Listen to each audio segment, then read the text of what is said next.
So this week, it's picture day for my daughters. I have two daughters. One is around 18, 20 months old, and the other is 4. And my wife said that the teachers told her when she went to pick them up that they could not, for the life of them, get the younger one to smile. Like the lead teacher said, she did everything. And she couldn't get her to smile, and it got me to thinking about why are we so obsessed with this idea of wanting our kids to smile in a photo. I get it.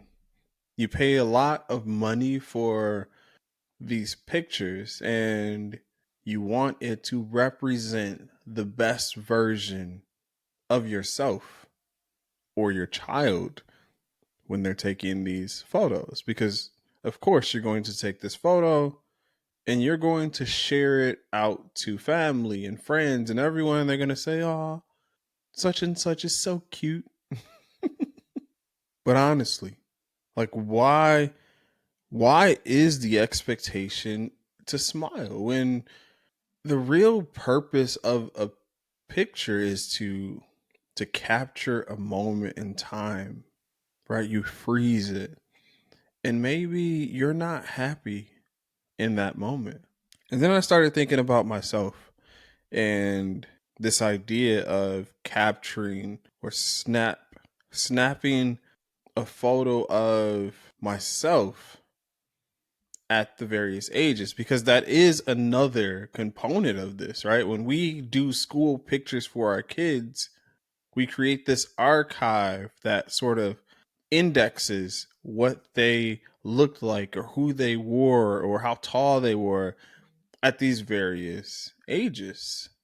And at what age as adults does that stop, right? Does it stop after middle school? Does it stop in high school? Because we do the yearbooks within high school. And then after that, we don't really take photos anymore intentionally to mark that this was you at this age. Look at the camera, it's you and the camera, and we're going to cement this in time. We don't really do that as adults. And it's weird because like cameras are so accessible now, and our phones have these amazing cameras, better than the ones we used when we were younger, like when we actually took those cool pictures. There's a whole studio involved in getting that optimal shot, and now we can get that optimal shot with a device in the palm of our hands. And yet we don't take this dedicated photo every year to document how we look. And maybe it's not important, but as I get older I can't help to think about, what if when I'm 70 or 80 I want to see how I changed in my look over the years, because that is one benefit when you look back at childhood photos. You get to see, and though it's drastic and more drastic than it would be as an adult, you get to see every single year how you've changed.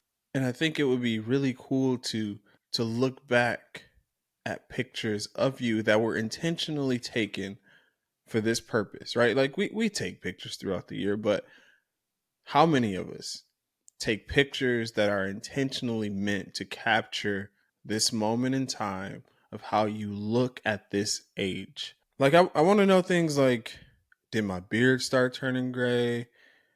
When did those wiry eyebrows appear?